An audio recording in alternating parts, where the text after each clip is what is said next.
La guerra trae horrores que pocos pueden describir, pero a veces estos horrores van más allá del campo de batalla. Son cosas que no deberían existir, cosas que desafían la razón. Hoy escucharéis historias de soldados que se enfrentaron no solo a la guerra, sino a lo inexplicable. Historias de terror basadas en hechos reales o algo muy parecido. El hombre de la niebla, Primera Guerra Mundial. Frente Occidental, Bélgica, invierno de 1916. Me llamo William Carter, cabo del ejército británico. En el invierno de 1916, durante la Primera Guerra Mundial, me enviaron a lo que llamábamos el infierno, las trincheras del frente occidental. Era un escenario de desesperación constante. Barro hasta las rodillas, ratas enormes corriendo por encima de nosotros, el olor dulzón y nauseabundo de los cadáveres en descomposición. Nunca te acostumbras a eso. Esa noche en particular era extraña desde el principio. El viento soplaba con fuerza, pero parecía traer susurros.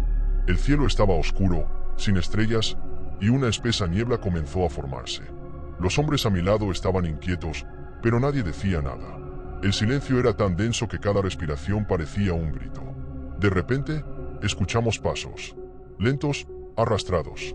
Venían desde la tierra de nadie, ese espacio entre nuestras trincheras y las de los alemanes.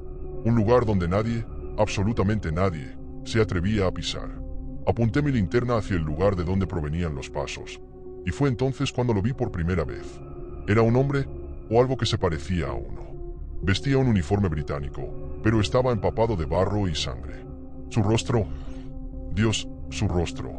La piel parecía derretida, y los ojos eran como pozos oscuros, sin vida. No debería estar de pie, mucho menos caminando. Cabo Carter, dijo con una voz ronca, que parecía arañar el aire. Mi corazón se detuvo. ¿Cómo sabía mi nombre? Mañana, al amanecer, ellos vendrán, continuó, señalando hacia la trinchera alemana. Antes de que pudiera responder, simplemente se disolvió en la niebla, como si nunca hubiera estado allí. Pasé el resto de la noche sin pegar un ojo. No le conté a nadie lo que vi, por miedo a que pensaran que estaba loco. Pero, al amanecer, todo sucedió exactamente como él dijo. Los alemanes lanzaron un ataque masivo, sorprendiendo a muchos de nosotros. Logré escapar, pero la mitad de mi pelotón no tuvo la misma suerte. Lo más extraño sucedió después. Mientras ayudábamos a enterrar a los muertos, encontré un diario en el bolsillo de un soldado que había caído. Había anotado un relato de la noche anterior. Decía que había visto a un hombre en la niebla, exactamente como yo lo describí. ¿El detalle más perturbador? El soldado que escribió eso era el mismo que parecía ser el hombre de la niebla. Había muerto meses atrás, en la tierra de nadie. No sé qué era eso. ¿Un fantasma? ¿Una advertencia? ¿O solo mi mente rompiéndose por el horror de la guerra? Todo lo que sé es que nunca volví a ser el mismo. El búnker maldito, Segunda Guerra Mundial. Selva Negra, Alemania, 1944. Soy el teniente Joseph Reynolds. Si pudiera borrar un recuerdo de mi vida, sería aquella noche de 1944, durante la Segunda Guerra Mundial. Me enviaron con mi equipo a investigar un búnker alemán que había sido abandonado. Lo que parecía una simple misión de reconocimiento rápidamente se convirtió en una pesadilla que nunca olvidaré. Llegamos al búnker poco antes del anochecer. La entrada estaba cubierta de vegetación, como si el propio bosque quisiera ocultarlo. Era extraño. Todo estaba intacto, pero no había señales de vida. Era como si los soldados alemanes hubieran huido apresuradamente. El interior del búnker era claustrofóbico. Los pasillos estrechos parecían cerrarse a nuestro alrededor, y el olor era asfixiante. Era una mezcla de moho, óxido y algo más, algo que no podía identificar, pero que me daba ganas de vomitar. Comenzamos a explorar, y todo parecía normal, hasta que llegamos a una sala más grande, que parecía ser el centro de mando. Allí encontramos algo que nos dejó helados. En el suelo había marcas de arañazos, como si decenas de personas hubieran intentado escapar desesperadamente. Había manchas oscuras en las paredes, sangre, al parecer, y documentos esparcidos por todas partes. En el centro de la sala, una radio antigua estaba encendida, emitiendo estática. Mi sargento intentó apagarla, pero, en cuanto tocó el aparato, la estática se transformó en una voz. Era baja, casi un susurro, y hablaba en alemán. «Lasmir, ¿ah? Déjame salir».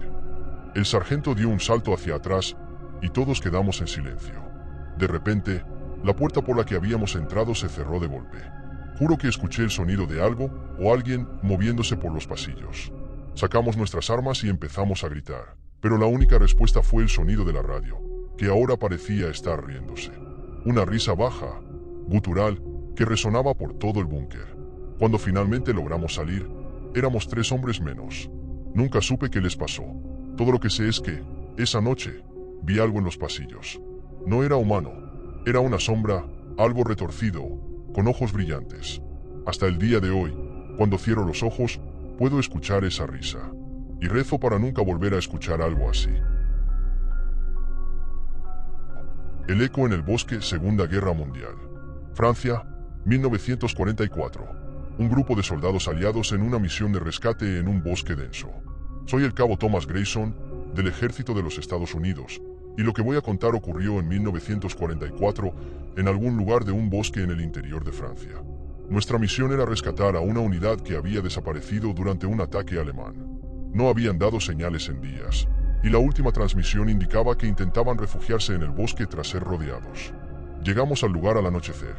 El bosque era denso. Las ramas de los árboles se entrelazaban en lo alto, bloqueando casi toda la luz.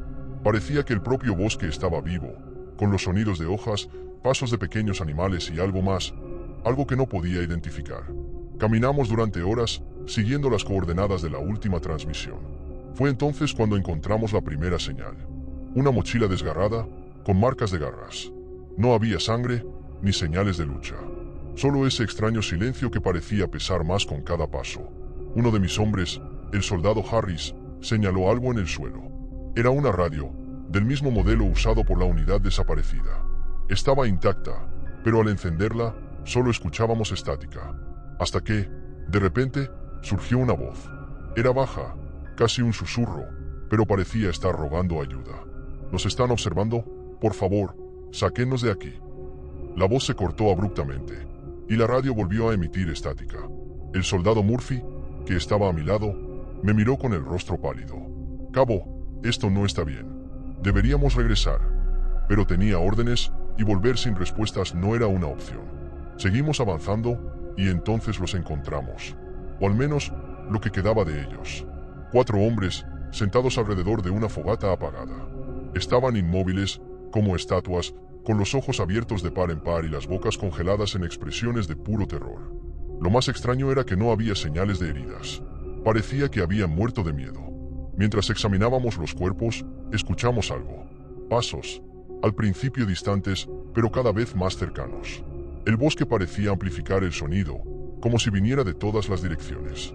Ordené que formáramos un círculo, armas apuntadas, pero todo lo que vimos fueron sombras danzando entre los árboles. Y entonces, llegó el sonido.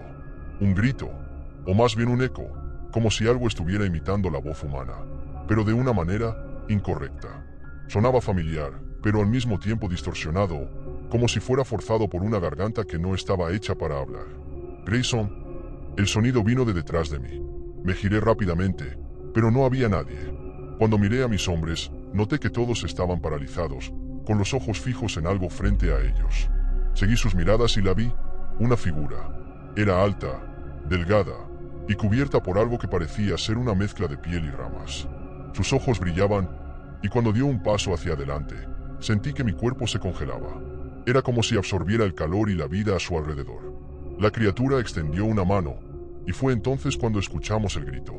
No era nuestro, sino de alguien o algo en el bosque. La criatura se detuvo y retrocedió lentamente, desapareciendo entre los árboles como si respondiera a ese llamado. Sin pensarlo 2 veces, ordené que nos retiráramos.